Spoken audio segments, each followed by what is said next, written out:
Živijo, tukaj Valentin. Govoril bom o strahu pred porazom.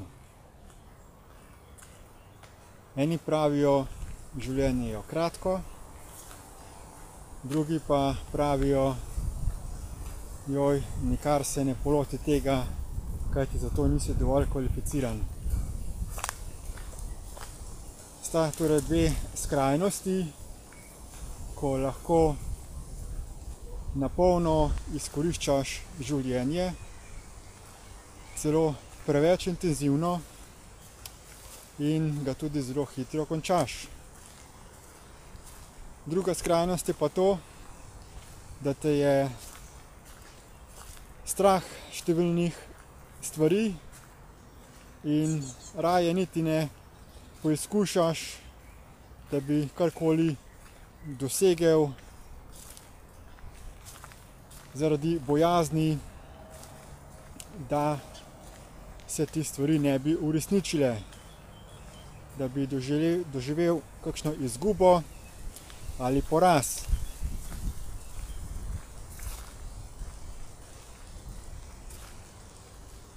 Opazujemo lahko številne ljudi, podjetnike, ki so dosegli določene uspehe, cilje, ki so posledično tudi postali zelo bogati. In taki ljudje vedo, da je potrebno poizkušati uresničiti svoje cilje. Vedo, da je poraz sestavni del osebne rasti, da vedno obstaja tveganje in da ne moreš vedeti 100%, kaj se bo zgodilo v prihodnosti. Lahko živimo skromno življenje, hodimo v neko nizko plačano službo, poskrbimo, da imamo dovolj za sebe, da imamo notranji mir.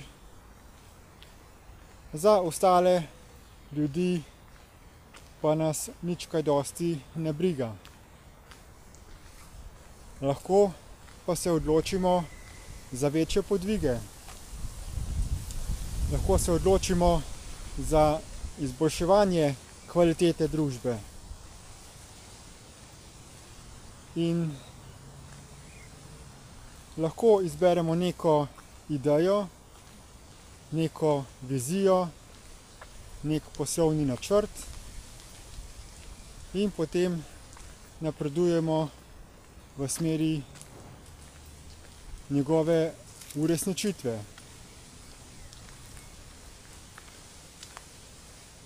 Vedno obstaja nevarnost, da ne bomo uspeli.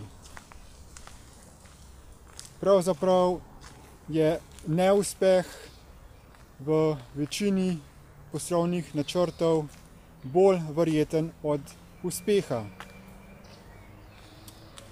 Toda samo na izkušnjah se lahko najhitreje učiš. Lastne izkušnje pa so še posebej pomembne. Lahko bereš knjige, se učiš od drugih, vendar vsaka situacija je drugačna.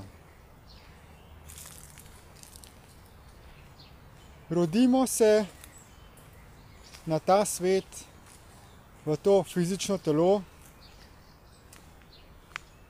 z vedenjem, da bomo tukaj lahko samo določen čas. Rodimo se in vemo, da bomo enkrat umrli. Kaj se nam lahko torej zgodi bolj hudega od tega, da umremo? Če se bojimo tvegati in preizkušati stvari, potem zapravljamo življenjski potencial. Kajti v vsakem primeru, ne glede na to, ali bomo uspešni ali neuspešni, bomo umrli. Bomo ta svet zapustili. Kaj ni torej najbolje, da izkoristimo čim bolj v polnosti potenciale, ki nam jih nudi to življenje?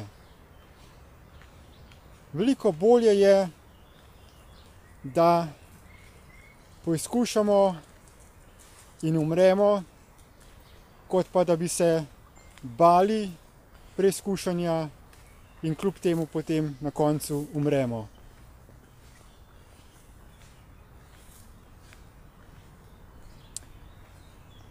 Navajeni smo skromnega življenja, ker nas tako učijo v šoli.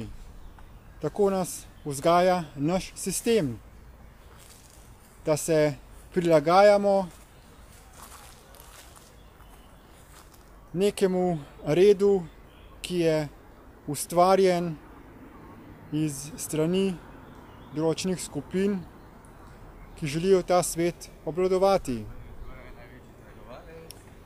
Toda pokazalo se je, da tovrsten pristop ne omogoča dostojnega življenja za vse ljudi. Nujno je, da se dvignemo, da spremenimo ta sistem, da tvegamo v korist drugih živih bitij. Da investiramo svoj življenjski potencial v to, da izboljšamo prihodnost za čim več živih bitij. Priporočam torej vsakemu, da razmisli o temu, kakšne številne potenciale ima vsak od nas na voljo sleherni dan, kaj vse lahko vsak od nas naredi, česa se lahko poloti in kako lahko sleherni posameznik prispeva k temu, da bi se naš svet izboljšal. Priporočam torej osvobajanje od slehernega strahu, še posebej od strahu, kaj si bodo drugi mislili. Ker v bistvu tisto, kar mi mislimo, da si drugi mislijo o nas samih, so v bistvu samo lastni predsodki do samega sebe. Če te lastne predsodke odstranimo, se jih osvobodimo, potem lahko neustrašno delujemo na tem svetu in živimo svoje življenje v polnosti. Kot pomoč za doseganje tega, da se osvobodimo od omejujočih miselnih vzorcev, priporočam spletni tečaj Deep Light. Povezavo do njega pa najdete v opisu tega videoposnetka. Hvala lepa za posluh in nasvidenje.